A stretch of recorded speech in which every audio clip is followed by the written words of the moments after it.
میں گزارش کروں گا وزیر اعظم اسلامی جمہوریہ پاکستان عمران خان صاحب سے کہ اپنے خیالات کا اظہار کریں۔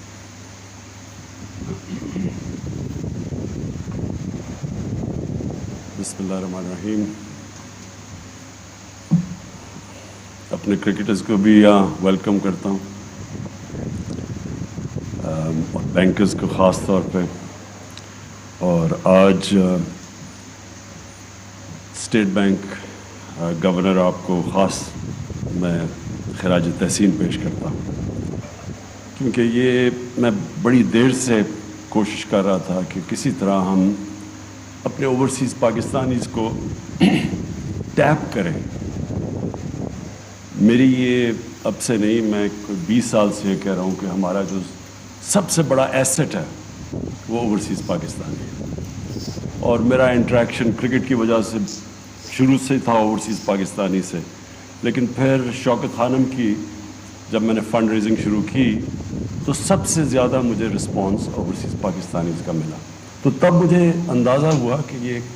ہمارا بہت بڑا پوٹینشیل باہر بیٹھا۔ جب سے ہم گورنمنٹ میں آئے ہیں،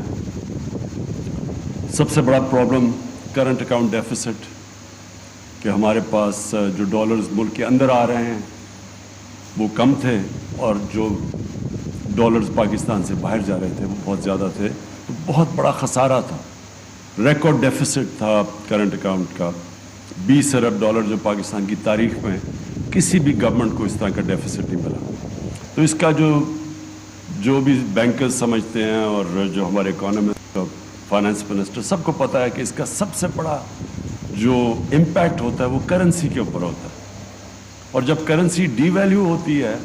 تو جو سب سے بڑا امپیکٹ ہوتا ہے وہ اس ملک کے غریب عوام کے اوپر ہوتا ہے، کیونکہ ہر چیز مہنگی ہو جاتی ہے۔ تو روپیہ جب گرا تقریباً 107 روپے ڈالر پہ، آج 160 روپے ڈالر پہ گیا،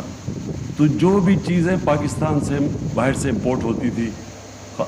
مینلی تیل، جب تیل مہنگا ہوا تو سب چیز مہنگی ہو گئی، ٹرانسپورٹ، بجلی، سب امپیکٹ ہوتی ہے جب تیل کی قیمت اوپر جاتی ہے۔ اور اس کے علاوہ جو کہ امپورٹس، جو کھانے پینے کی چیزیں، ایڈیبل آئل جو ہم امپورٹ کرتے ہیں، وہ ایک تو مہنگا ہوا ڈالر کے مضبوط ہونے سے اور روپے گرنے سے، لیکن پھر ویسے بھی یہ کووڈ کی وجہ سے اس کی قیمت اوپر چلے گی، تو گھی مہنگا، پھر دالیں 70% امپورٹ ہوتی ہے وہ مہنگی، تو جو سارا امپیکٹ جب کرنسی ڈی ویلیو ہوئی تو اس کا عوام کے اوپر پڑا، اور بڑے ہمارے لوگوں کو ایک بڑا مشکل ٹائم سے گزرے ہیں، اور خاص طور پہ جو تنخواہ دار طبقہ ہے۔ تو اس سے ہم نے شروع سے ایک چیز ریئلائز کی کہ جب تک ہمارے ریزروز بلڈ اپ نہیں ہوتے فارن کرنسی کے، تو ہمارا جب تک روپیہ مضبوط نہیں ہوتا تو انویسٹمنٹ بھی صحیح معنی میں نہیں آتی، کیونکہ انویسٹمنٹ جو ملک کی گروتھ ریٹ بڑھاتی ہے، انویسٹمنٹ تو تب آتی ہے جب لوگ، خاص طور پہ جن کے ڈالرز میں پیسے پڑے ہوں، یا جنہوں نے باہر سے پیسہ پاکستان میں انویسٹ کرنا ہو، تو اگر وہ ڈالر سے کنورٹ کر کے روپے میں انویسٹ کریں گے اور انہیں پتہ چلے گا کہ اگر روپے نے گری جانا ہے تو وہ ڈالر میں ہی رکھتے ہیں، تو اس لیے انویسٹمنٹ بھی رک جاتی ہے جب کرنسی فلکچویشن ہوتی ہے۔ تو شارٹ ٹرم میں، کیونکہ لانگ ٹرم میں تو اس کا صرف ایک ہی راستہ ہے کہ ہم اپنی ایکسپورٹس بڑھائیں، اور مجھے بڑی خوشی ہے اس کی، اور میں خاص طور پہ کامرس منسٹری کو داد دینا چاہتا ہوں کہ ہماری ریکارڈ امپرومنٹ ہوئی ہے ایکسپورٹس کے اندر، اور اس ٹائم کے اوپر ایکسپورٹس بڑھی ہیں جب کہ ساری دنیا میں کرونا کی وجہ سے برے حالات ہیں دنیا کی اکانومیز کے، اور ہماری جو ایکسپورٹس بڑھی ہیں یہ برِ صغیر میں جو ہمارے سے آگے تھے، بنگلہ دیش اور ان کی ہندوستان جو ہمارے کمپیٹیٹرز تھے، ان سے زیادہ تیز پاکستان کی ایکسپورٹس بڑھی ہیں، اور خاص طور پہ جو ٹیکسٹائل سیکٹر ہے وہ بوم کر رہا ہے آج، جدھر ایک وقت پہ ٹیکسٹائل ملز بند کر کے اور ریل اسٹیٹ میں لوگ جا رہے تھے، آج نئی ٹیکسٹائل ملز لگ رہی ہیں۔ آج فیصل آباد، گجرانوالہ، سیالکوٹ میں ٹیکسٹائل فیکٹریوں کے لیے اسکلڈ ورکرز نہیں مل رہے، تو یہ ایک بہت بڑا چینج آیا ہے جس کے اندر ایک کانشیسلی گورنمنٹ نے کوشش کی اپنی ایکسپورٹس بڑھانے کی،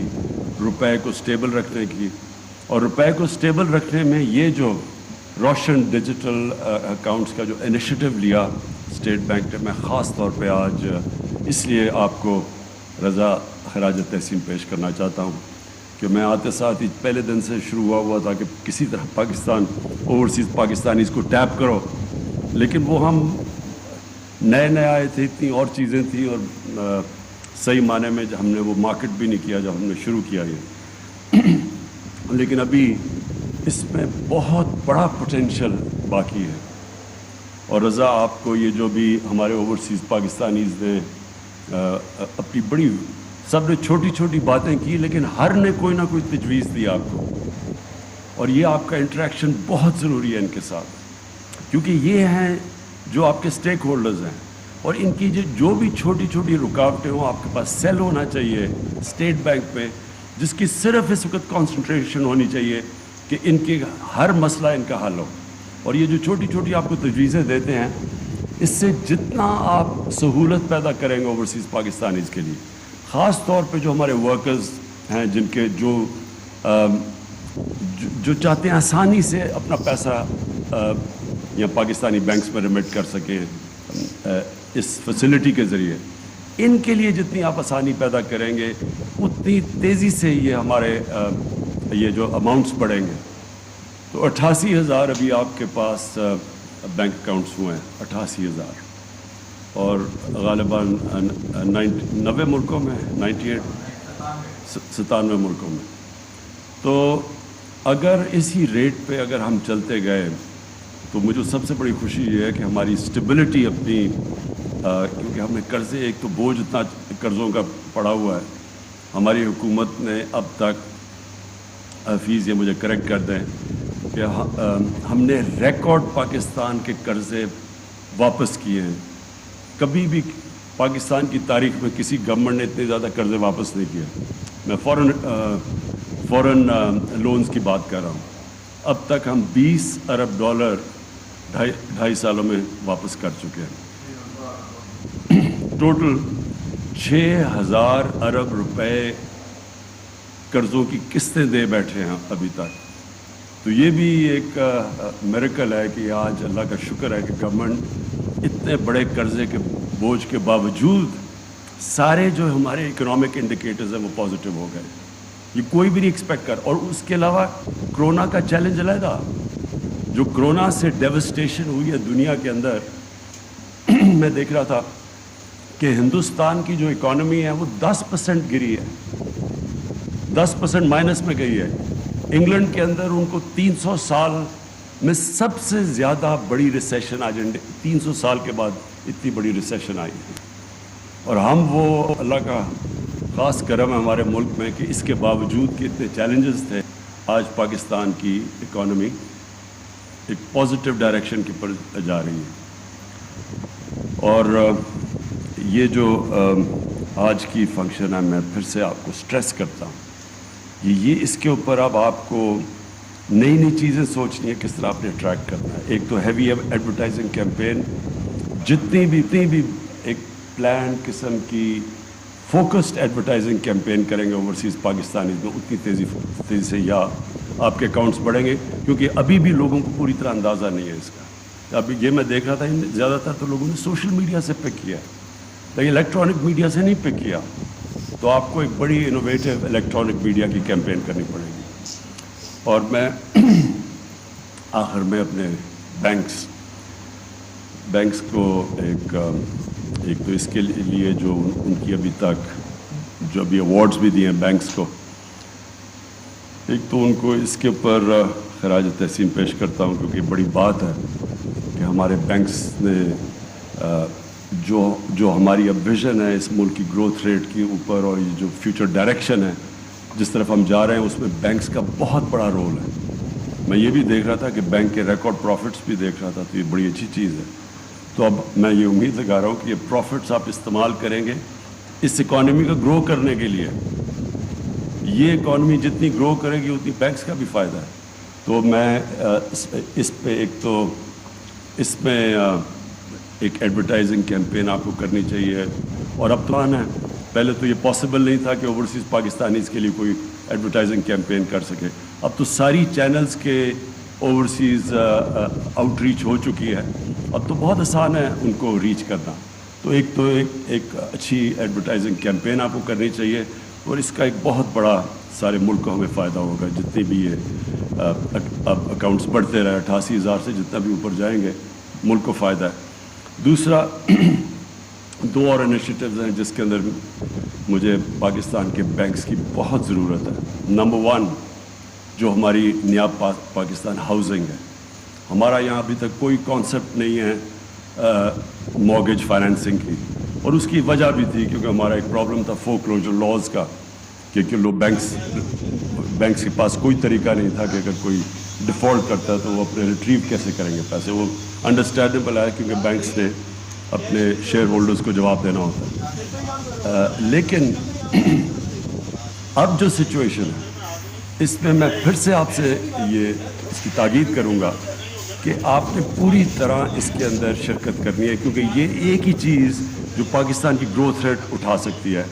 کہ اگر ہماری یہ جو کنسٹرکشن انڈسٹری اور اسپیشلی